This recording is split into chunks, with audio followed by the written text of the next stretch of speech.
Ochladilo sa a okolitá príroda sa začína meniť do najkrajších farebných odtieňov z celého roka. Lesy hýria odtieňmi žltej, oranžovej a červenej farby.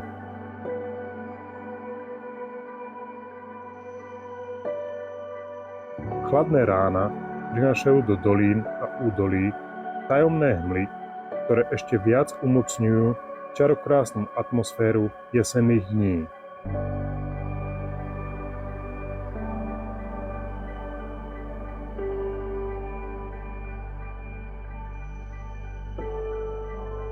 Rúja kráľov hôr nám skončila a v našich končinách nastalo obdobie párenia trochu exotickejšieho druhu jeleňovitej zvery.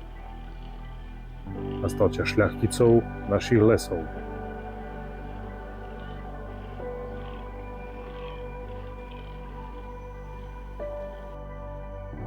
Rúja Danielov prebieha trochu iným spôsobom. Na rozdiel od jeleňa si Daniel samice nezhromažďuje. Na rújovisku si mohutní lopatári vyhrabú tzv. Rochaciu jamku, na ktorej sa ozývajú pre nich typickým chrkaním. Samozrejme, aj poloha rochacej jamky má veľký vplyv na úspešnosť samca v jeho snahe o párenie. Ale až lane rozhodnú, ktorý z miestnych fešákov bude vhodným adeptom pre odovzdanie génov budúcej generácii.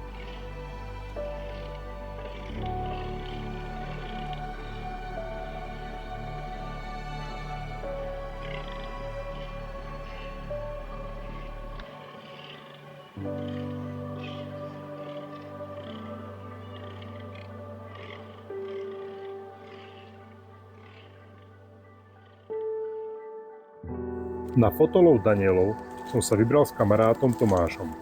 Zvolenú lokalitu v južnej časti Slovenska veľmi dobre pozná a nachádza sa na nej neskutočne kvalitný genofond tejto zvery. Počas obdobia rastu parožia sa ich lopaty vyformovali do najrôznejších variácií a veľký počet mladých samcov už dosahuje medailové výsledky.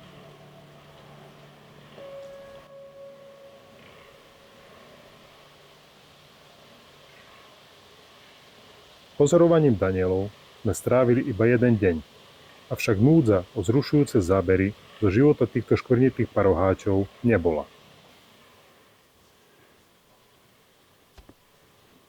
Poďte teda s nami prežiť jeden deň v prítomnosti šľachty našich lesov.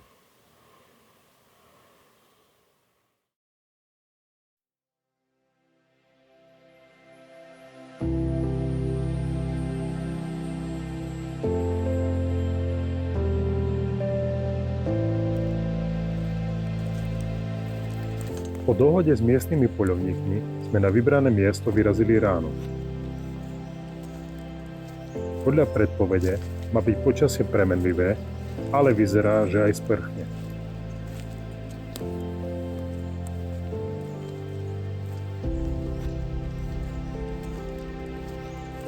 Pobytové znaky Danielov sú všade na vôkol.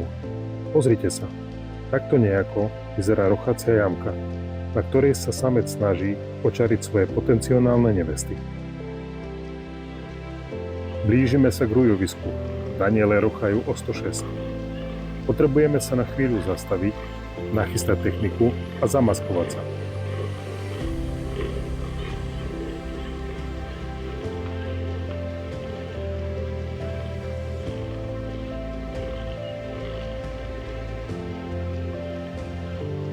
Hotovo.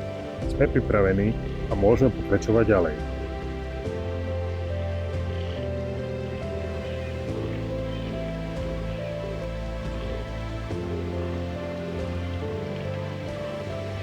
Podľa smeru vetra dorážame na okraj hlavného rochaniska.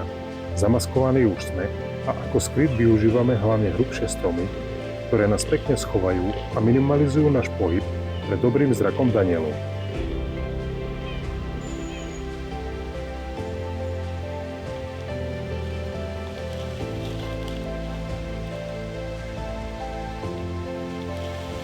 Množstvo Danielov nám odpočíva na okraji priestoru, ale s príchodom nežného pohlavia sa tu doslova rozprúdi krv. Musíme však trochu počkať.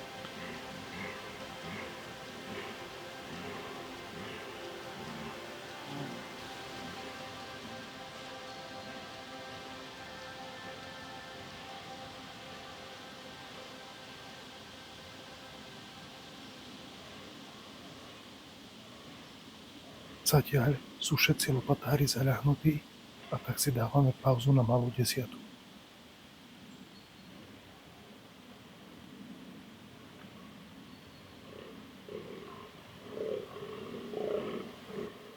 Testosterónom nabité samce si radi vybíjajú nadbytočnú energiu v okolitých drevinách a ešte radšej na konároch, visiacich nad ich rochácou jamkou.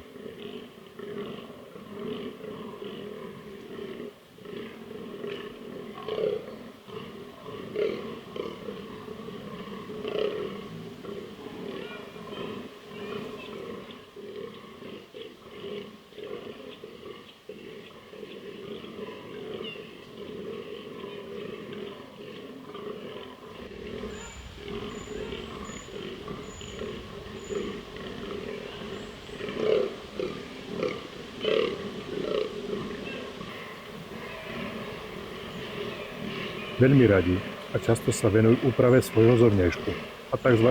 Parfumovaniu, čo je vlastne rozotieranie sekretu z vylučovacích žliaz po svojom tele.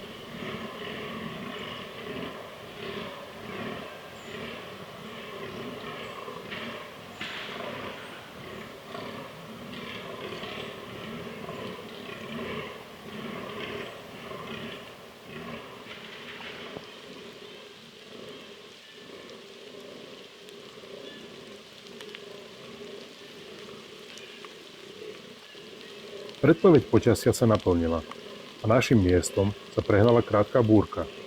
Danielej zveri to však vôbec nevadilo.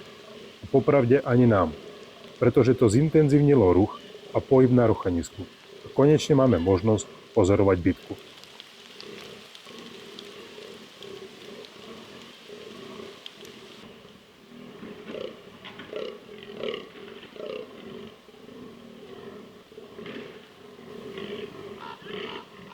Súboje Danielov sú až nečakané vášnivé a prudké.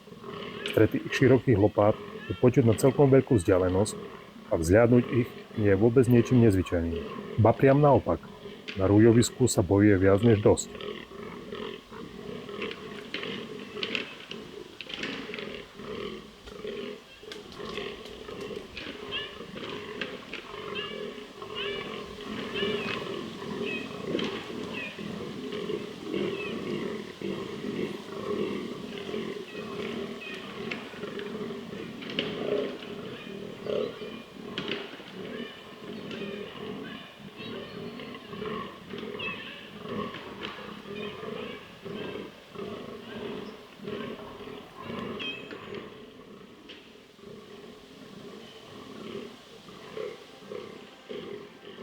Je to naozaj skvelý zážitok počuť a vidieť ich súboje z bezprostrednej blízkosti. Časté bitky bývajú intenzívne a môže dôjsť aj k zlomeniu parožia alebo zraneniu. Mali sme možnosť pozorovať tohto Daniela bez jedného oka. Pravdepodobne prišiel o svetlo pri jednom z množstva súbojov, ktoré počas ruje absolvoval.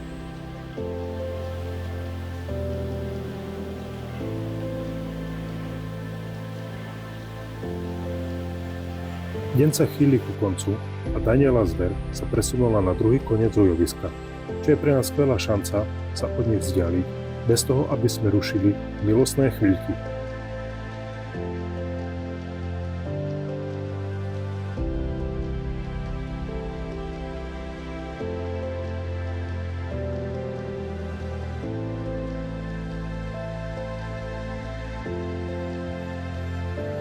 Pozorovaním, filmovaním a fotením Danče zvery sme stravili jeden deň. Našli sme si parádne miesto na okraji Rochaniska, odkiaľ sa nám podarilo perfektne pozorovať Danču zver, ktorá si pre nás pripravila množstvo krásnych záberov. Dúfam, že sa vám tento krátky zostrih z Danielej ruje páčil. Na záver si ešte pozrite fotočky, ktoré sa nám podarilo urobiť. Vidíme sa pri ďalšom videu z našej divokej prírody.